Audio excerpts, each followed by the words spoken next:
Hello guys, welcome back to all of you. नमस्कार, स्वागत है आप सबका आपके अपने नासी पोर्टल यूट्यूब चैनल पर, जहां पर आपको सभी जानकारियां सबसे पहले आपके साथ शेयर एंड कम्युनिकेट की जाती रहती हैं। अच्छा, पिछले दिनों जब मैं क्लासेस ले रहा था पेड क्लासेस में, जहां पर तो वहां पर बहुत सारे ऐसे अभ्यर्थी थे जिन्होंने कमेंट करा कि सर हमने तो सब्सक्रिप्शन ले रखा है, परंतु जो कुछ ऐसे अभ्यर्थी हैं, कैंडिडेट्स हैं जो पढ़ाई करना चाहते हैं, परंतु उनके पास उतने मतलब सफिशिएंट बैलेंस नहीं रहता तो आपको पेमेंट कर सके, किसी भी टीचर को पेमेंट कर सके। तो आपके लिए फ्री ऑफ कॉस्ट यहाँ पर निःशुल्क सुविधा आपसे आज आपको एक क्लासेस मुहैया कराई जाएंगी। जीके से संबंधित, इट मीन्स जीके से रिलेटेड भी जो क्वेश्चंस होते हैं वो आपके साथ यहाँ पर शेयर किया जाएगा न्यासी पोर्टल यूट्यूब चैनल पर। सो आप लोग यहाँ पर डेली विजिट करते रहिएगा, आपको कुछ न कुछ जानकारी यहाँ पर देखने को जरूर मिलेंगी, जो कि आपकी आगामी परीक्षाओं में, आगामी समस्त सभी प्रतियोगी परीक्षाओं में, कम्पिटिटिव एग्जामिनेशंस में आपको बहुत कामगार साबित होने वाली है, यानी कि सफलता आपको जरूर मिलेगी। ये 100 में 101% मान के चलिए, क्योंकि जो पॉइंट्स मैं आपके साथ बताऊंगा, आपको पढ़ाऊंगा ना, वो बहुत ही अति महत्वपूर्ण, वेरी वेरी वेरी इंपॉर्टेंट सी उसको आप दीजिएगा, उसको महत्व दीजिएगा, उसको बखूबी अच्छे से एक बार नहीं, वीडियो को बल्कि आप 4 से 5 बार वॉच करिए, लेकिन उसको आप याद करिए। और हाँ, बहुत ही महत्वपूर्ण ध्यान देने वाली बात ये है ना, कि चीज़ों को आप नोट डाउन भी किया करिए। यानी कि वीडियो को आपने देख लिया, फुल्ली वॉच कर लिया, उसे स्किप कर दिया, इग्नोर कर दिया, भूल गए, तो आपके माइंड में बिल्कुल ना घुसेगी जब तक कि आप उसको अपने नोट्स में आप नोट डाउन नहीं करेंगे, आप उसको लिखेंगे नहीं। ओके, चलिए फिलहाल ज़्यादा टाइम वेस्ट ना करते हुए आज हम यहाँ पर बात करने वाले हैं वर्तमान में कौन क्या है भारत में 2024 में, जहाँ पर टॉप 100 क्वेश्चन से संबंधित है, लेकिन इसका सेकंड पार्ट भी आएगा। सफलता आपको जरूर मिलेगी, ये हमारा लक्ष्य है, मेरा उद्देश्य हमेशा से अनवरत ये रहा है। ठीक है, तो सबसे पहले इन सभी मुद्दों पर बात करेंगे, कौन क्या है इस समय प्रेजेंट, यानी कि वर्तमान समय में। और ये सबसे बेसिक एक आपका जो कॉन्सेप्ट है यहाँ पर आज क्लियर हो जाएगा। बस आप जो है 40 से ज़्यादा यहाँ पर प्रश्न है, 43 के आसपास यहाँ पर प्रश्न आपसे मिलकर आएंगे। और ये जो 43 प्रश्न मैंने संकलन करा है, संकलित करिए, टीम ने जो ये प्रश्न बनाया ना, वो आपकी सफलता को मद्देनजर रखते हुए, ध्यान में केंद्रित करते हुए ये प्रश्न बनाया गया है।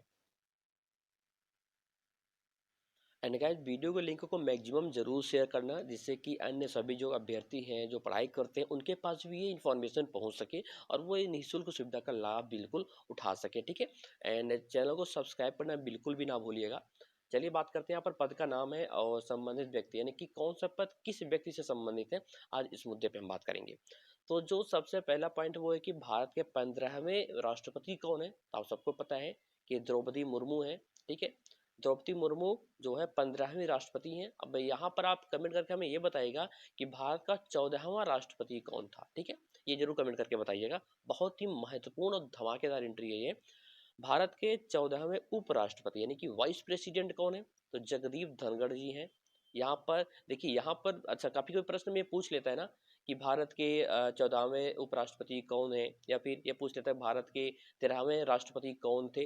तो आपको सिक्वेंस से याद करना बहुत जरूरी है, एक नंबर वाइज। ठीक है, कि 13वें कौन थे, 14वें कौन थे, 15वें कौन है, द्रौपदी मुर्मू 15वें हैं, 14वें कौन थे, ये हमें कमेंट करके जरूर बताना आप। अगला है, भारत के 15वें प्रधानमंत्री कौन है, तो नरेंद्र दामोदर दास मोदी जी, इनका पूरा नाम है नरेंद्र दामोदर दास मोदी। ये भी आप पॉइंट्स को अच्छे से याद कर लें। ठीक है, ये भारत के 15वें प्रधानमंत्री हैं। 14वें प्रधानमंत्री कौन थे, doctor Manmohan Singh. Doctor Manmohan Singh Congress party से थे, वे 14वें प्रधानमंत्री थे। आप हमें कमेंट करके ये बताइएगा कि भारत के 13वें प्रधानमंत्री कौन थे, कमेंट करके जरूर बताना, ढूंढ के अच्छे से। अगला पॉइंट ये है कि 17वीं लोकसभा के अध्यक्ष कौन है, तो ओम बिरला जी हैं। अच्छा, आप कमेंट करके ये बताना कि ओम बिरला जो है कहाँ से चुनाव लड़े हैं और कहाँ से जीते हैं। ठीक है, और ये हमें जरूर बताना आप कमेंट करके। 17वीं लोकसभा के वर्तमान अध्यक्ष हैं ओम बिरला। अगला पॉइंट है, भारत के 50वें मुख्य न्यायाधीश, जिनको हम अंग्रेजी में शॉर्ट में बोलते हैं CJI, ठीक, यानी कि चीफ जस्टिस ऑफ इंडिया। तो CJI इनको भी कहते हैं, कभी कभी एग्जाम में ये पूछ लेता है कि भारत के वर्तमान CJI कौन है, तो आप कंफ्यूज हो जाएंगे, आपको पता नहीं होगा, क्योंकि मुख्य न्यायाधीश को हिंदी में कहते हैं, इंग्लिश में कहते हैं चीफ जस्टिस ऑफ इंडिया। तो भारत के 50वें मुख्य न्यायाधीश कौन है, CJI कौन है, DY चंद्रचूड़। अगला प्रश्न ये है कि कुछ पॉइंट ये है, मुख्य चुनाव आयुक्त तो वर्तमान में कौन है, तो डॉक्टर राजीव कुमार जी, ये 25वें नंबर के 25 फिफ्थ जो है ये इन्होंने मुख्य चुनाव आयुक्त, इनको नियुक्त किया गया है, ये 25वें नंबर के हैं। और आप हमें ये बताइएगा कि मुख्य चुनाव आयुक्त जो 24वें नंबर के कौन थे इसके पहले। और अन्य की बात करें तो यहाँ पर अनूप चंद्र पांडे भी अन्य में है, 2 लोग हैं और दूसरे हैं अरुण कुमार जी, ठीक है। उसके बाद है भारत के सॉलिसिटर जनरल वर्तमान समय में कौन है, तो ये है तुषार मेहता। तुषार मेहता, ये बहुत ही महत्वपूर्ण प्रश्न है क्योंकि ये बहुत सारे एग्जामिनेशन में प्रश्न पूछा गया है कि भारत के सॉलिसिटर जनरल वर्तमान समय में किसको बनाया गया है या फिर कौन है, तो वो है तुषार मेहता जी। बहुत ही महत्वपूर्ण प्रश्न है, इसको आप टिक करिएगा, जरूर नोट डाउन करिएगा। अगला पॉइंट ये है कि भारत के महान्यायवादी कौन है, तो आर वेंकट रमणी है। कौन है, आर वेंकट रमणी है। जो क्या है ये भारत के महान्यायवादी हैं। अगला पॉइंट है नियंत्रक और महालेखा परीक्षक, जिसको हम इंग्लिश में कैग कहते हैं, CAG कहते हैं। तो नियंत्रक और महालेखा परीक्षक वर्तमान समय में कौन है, ये है गिरीश चंद्र मुर्मू। गिरीश चंद्र मुर्मू जी जो है ये नियंत्रक और महालेखा परीक्षक हैं। CGA कौन है, तो SS दुबे जी हैं, ये 28वें नंबर के हैं। आप हमें कमेंट करके ये बताना कि 27वें नंबर के CGA कौन थे। मुख्य सूचना आयुक्त कौन है, तो हीरालाल सामरिया जी हैं। हीरालाल सामरिया क्या है, ये मुख्य सूचना आयुक्त के पद पर इनको नियुक्त किया गया है। नीति आयोग के अध्यक्ष कौन है, आप सबको पता होना चाहिए कि नीति आयोग के अध्यक्ष हमेशा जो भारत के जो प्रधानमंत्री होंगे वही होंगे नीति आयोग के अध्यक्ष। इसका गठन कब हुआ था, ये हमें आप कमेंट करके बताना, ठीक है। नीति आयोग का गठन कब हुआ था, ये कमेंट करके जरूर बताना। और इसके अध्यक्ष वर्तमान में वो है नरेंद्र मोदी जी, जो कि भारत के वर्तमान प्रधानमंत्री हैं, यानी कि PM, it means prime minister हैं। अगला पॉइंट ये है कि नीति आयोग के उपाध्यक्ष कौन है, तो ये सुमन बेरी जी 3वें नंबर की हैं। कौन, सुमन बेरी जी को जो है नीति आयोग का उपाध्यक्ष यहाँ पर नियुक्त किया गया है। अगला पॉइंट देखते हैं, नीति आयोग के CEO कौन है, तो यहाँ पर VVR सुब्रमण्यम जी को जो नीति आयोग के CEO के पद पर यहाँ पर नियुक्त किया गया है। राज्यसभा के उपसभापति हरिवंश नारायण जी हैं। अच्छा, आप हमें कमेंट करके ये बताना कि जो हरिवंश नारायण जी हैं ये राज्यसभा के उपसभापति हैं, तो इनकी जो है नियुक्ति यहाँ पर कब, किस सन में की गई थी, किस वर्ष किया गया था, ये जरूर बताना आप।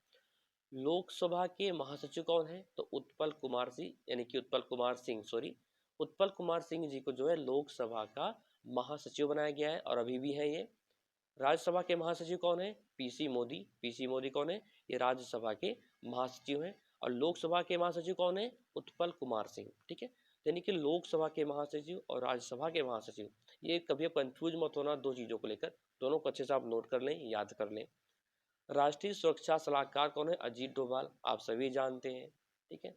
तो ये राष्ट्रीय सुरक्षा सलाहकार है अजीत डोभाल जी, और इनका कार्यकाल भी अभी जो है बढ़ाया गया था।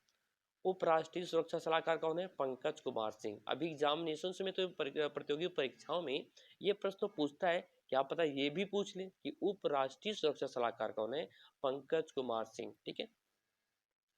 अगला पॉइंट है कि मुख्य आर्थिक सलाहकार कौन है, तो V अनंत नागेश्वरन जी को जो है मुख्य आर्थिक सलाहकार के पद पर नियुक्त किया गया है। 21वां पॉइंट ये है कि 15वें वित्त आयोग के अध्यक्ष कौन है, तो एन के सिंह इनको जो है 15वें वित्त आयोग के अध्यक्ष के रूप में नामित यानी कि नियुक्त किया गया। 22वें विधि आयोग के अध्यक्ष कौन है, 22वें विधि आयोग के अध्यक्ष है ऋतुराज अवस्थी जी। ये 21वें नंबर कौन थे, बलवीर सिंह थे। देखिए मैंने यहाँ पर बता भी रखा कि 22वें नंबर कौन है, ऋतुराज अवस्थी जी, और 21वें नंबर के कौन थे, बलवीर सिंह। यानी कि जो बलवीर सिंह जी थे ये 21वें नंबर के विधि आयोग के अध्यक्ष थे, और 22वें नंबर के हैं ऋतुराज अवस्थी। इस समय भारतीय रेल बोर्ड के अध्यक्ष कौन है, तो जया वर्मा सिंह, ठीक है, सॉरी जया वर्मा सिन्हा। तो ये जो फर्स्ट वुमेन कैंडिडेट्स हैं जिनको यहाँ पर भारतीय रेल बोर्ड के अध्यक्ष के रूप में नियुक्त किया गया है, इनका क्या नाम है, जया वर्मा सिन्हा। तो इनको जो ये पहली महिला है, भारतीय पहली महिला है जिनको भारतीय रेल बोर्ड के अध्यक्ष के रूप में यहाँ पर नियुक्त करी गई है। राष्ट्रीय मानवाधिकार आयोग के अध्यक्ष कौन है, तो ये है अरुण कुमार सिंह। अल्पसंख्यक आयोग के अध्यक्ष कौन है, अल्पसंख्यक आयोग अध्यक्ष की बात करें तो यहाँ पर जो है इकबाल सिंह लालपुरा को जो है अल्पसंख्यक आयोग का यहाँ पर अध्यक्ष बनाया गया है। ओबीसी आयोग के अध्यक्ष कौन है, तो हंसराज अहीर जी के जो है ओबीसी आयोग के अध्यक्ष हैं। एसटी आयोग के अध्यक्ष कौन है, हर्ष चौहान है। एससी आयोग के अध्यक्ष कौन है, विजय सापला है। इसके बाद राष्ट्रीय महिला आयोग के अध्यक्ष, ये भी बहुत ही महत्वपूर्ण है। तो जो राष्ट्रीय महिला आयोग के अध्यक्ष हैं नेशनल वुमेन कमीशन की प्रेसिडेंट, तो चेयरपर्सन ये कौन है, ये है रेखा शर्मा, ठीक है। नेशनल वुमेन कमीशन ऑफ यहाँ पर चेयरपर्सन तो रेखा शर्मा है। यूपीएससी के अध्यक्ष कौन है, तो मनोज सोनी। मनोज सोनी जी को जो यहाँ पर यूपीएससी के अध्यक्ष के रूप में यहाँ पर नियुक्त किया गया है। एसएससी के अध्यक्ष आप सभी जानते हैं एसएससी क्या होता है, तो इसके जो अध्यक्ष है वो एस किशोर जी है। सीबीएसई बोर्ड आप सभी जानते हैं, सीबीएसई बोर्ड के यानी कि सीबीएसई के अध्यक्ष कौन है, तो निधि छिब्बर। निधि छिब्बर जो है ये सीबीएसई के वर्तमान अध्यक्ष हैं। एनसीईआरटी के नए निदेशक के रूप में किसे नियुक्त किया गया है, तो ये है दिनेश प्रसाद सकलानी। कौन है, ये दिनेश प्रसाद सकलानी जो है एनसीईआरटी के नए निदेशक बनाए गए हैं। अगला पॉइंट है यूजीसी के नए अध्यक्ष कौन है। यूजीसी आप सभी जानते हैं, सभी विश्वविद्यालयों के ऊपर जो बैठता है ना उसे यूजीसी कहते हैं, ठीक है। ये एक कमीशन है। तो यूजीसी के, अच्छा आप यूजीसी का फुल फॉर्म हमें जरूर कमेंट करके बताइए, ठीक है। यूजीसी का फुल फॉर्म क्या होता है आप हमें बताइएगा जल्दी जल्दी कमेंट करके। तो यूजीसी के अध्यक्ष कौन है, एम जगदीश कुमार। एम जगदीश कुमार कौन है, यूजीसी के अध्यक्ष अभी भी वर्तमान समय में बने हुए हैं। अगला पॉइंट है कि राष्ट्रीय मूल्यांकन और प्राधिकरण NAAC, ठीक है, इसके हेड कौन है, यहाँ पर गणेशन कन्नबिरान जी हैं। केंद्रीय सतर्कता आयुक्त CVC कौन है, तो प्रवीण कुमार श्रीवास्तव। प्रवीण कुमार जो श्रीवास्तव जी हैं ये केंद्रीय सतर्कता के आयुक्त हैं वर्तमान समय में। NCLAT के अध्यक्ष कौन है, अशोक भूषण जी हैं। इसरो के अध्यक्ष कौन है, एस सोमनाथ। 10वें हैं, 10वें नंबर के, ठीक है। तो इसरो के जो 10वें नंबर के अध्यक्ष कौन है वो एस सोमनाथ हैं। और 9वें नंबर के कौन थे ये भी आप हमें कमेंट करके बताना कि इसरो के जो 9वें नंबर के अध्यक्ष थे वो कौन थे। आप सभी उनको भी अच्छे जानते हैं, ठीक है। उनका भी शिवान नाम था, आपको थोड़ा हिंट दे देता हूँ, ठीक है, शिवान। तो आप हमें कमेंट करके जरूर बताना कि 9वें नंबर के इसरो के अध्यक्ष कौन थे। अगला पॉइंट है डीआरडीओ के अध्यक्ष। और हाँ, इसरो का जो मुख्यालय है HQ इट मीन्स हेडक्वार्टर है वो कहाँ पे है ये भी आप हमें कमेंट करके बताना। डीआरडीओ के वर्तमान अध्यक्ष कौन है, तो ये है समीर वी कामत। कौन है, समीर वी कामत जो है डीआरडीओ के नए अध्यक्ष हैं। और जो डीआरडीओ का मुख्यालय है इट मीन्स हेडक्वार्टर है वो कहाँ है, वो न्यू दिल्ली में है। कहाँ है, न्यू दिल्ली में आपके डीआरडीओ के जो मुख्यालय है हेडक्वार्टर है वो नई दिल्ली में। और इसके अध्यक्ष कौन है वर्तमान समय में, समीर वी कामत जी हैं। अगला पॉइंट है विक्रम साराभाई अंतरिक्ष केंद्र के निदेशक कौन है, तो इस समय डॉक्टर उन्नी कृष्णन नायर जी हैं। कौन है, डॉक्टर उन्नी कृष्णन नायर। हालांकि आप इसका स्क्रीनशॉट भी अपने पास से भी रखना ताकि आपको जो है भूले ना, और इसको नोट डाउन जरूर करना। ताकि क्योंकि क्या होता है ना कि लिखने से जितना ज़्यादा आप हैंड राइटिंग करेंगे उतने अच्छे से आपको ये चीज़ें सब सारे पॉइंट्स जो टोटली आपको लर्न होंगे। तो कोशिश से करिए आप अपने अंदर कैपेसिटी डेवलप करिए, ठीक है, ये क्षमता विकसित करिए कि आप मैक्सिमम अपने अंदर लिखने की क्षमता जो है डेवलप करिए ताकि आपको अच्छे से याद हो सके सारे पॉइंट्स। अगला पॉइंट है कि राष्ट्रीय सांख्यिकी आयोग NASC के अध्यक्ष कौन है, तो ये है राजीव लक्ष्मण करंदीकर। कौन है, राजीव लक्ष्मण करंदीकर कौन है, राष्ट्रीय सांख्यिकी आयोग जिसको हम इंग्लिश में शॉर्ट में NSC कहते हैं वो ये इसके अध्यक्ष हैं वर्तमान समय में। अब यहाँ पर अगला पॉइंट क्या है, अगला पॉइंट ये है कि भारतीय खाद्य सुरक्षा और मानक प्राधिकरण, ठीक है, इसको FSSAI कहते हैं। तो इसको CEO कौन है, तो ये है कमला वर्धन राव। कमला वर्धन राव कौन है, ये भारतीय खाद्य सुरक्षा और मानक प्राधिकरण के CEO हैं। भारतीय कृषि अनुसंधान परिषद के महानिदेशक कौन है, तो हिमांशु पाठक। हिमांशु पाठक जी भारतीय कृषि अनुसंधान परिषद के महानिदेशक के तौर पर अभी कार्यरत हैं। रेलवे सुरक्षा बल यानी कि RPF, रिजर्व फोर्स, रिजर्व, ठीक है, यहाँ रेलवे सॉरी या राइट, रेलवे सुरक्षा बल के महानिदेशक कौन है, तो मनोज यादव। मनोज यादव जी कौन है, ये रेलवे सुरक्षा बल के अभी इस समय वर्तमान महानिदेशक के पद पर कार्यरत हैं। अच्छा, एक आपको बता दूं जो अपनी एक वेबसाइट भी बन गई है जहां पर www.nicportals.com, इस वेबसाइट पर आप विजिट करके अन्य सभी जानकारियां भी इंफॉर्मेशन भी आप कलेक्ट कर सकते हैं। चलिए, आज के वीडियो में आपके 44 टॉपिक्स यानी पॉइंट्स, सॉरी टॉपिक्स ने पॉइंट्स आपके यहाँ पर कवर अप हो गए हैं। अब अगले वीडियो में सेकंड पार्ट में हम इसके आगे की बात करेंगे कि वर्तमान समय में कौन क्या है, क्योंकि बहुत सारे भी पॉइंट्स छूटे हुए हैं। ये तो बस अभी आपको जो नेशनल यानी राष्ट्रीय स्तर से जो महत्वपूर्ण प्रश्न थे कौन क्या है, ठीक है, पॉइंट्स से थे तो आपके यहाँ पर कवर कर दिया गया है। अब इसके बाद आपको जो है मिलने को मिलेगा सेकंड पार्ट में कि वर्तमान में भारत में कौन क्या है। ये तो जो राष्ट्रीय चीज़ें थी, नेशनल थी, इम्पोर्टेंस थी, वो आपको बता दिया गया। चलिए मिलते हैं अगले वीडियो में, एंड जानकारी अच्छी लगी तो वीडियो को लाइक और शेयर करना गाइस बिल्कुल भी ना भूलें। Thank you and bye bye and all the best.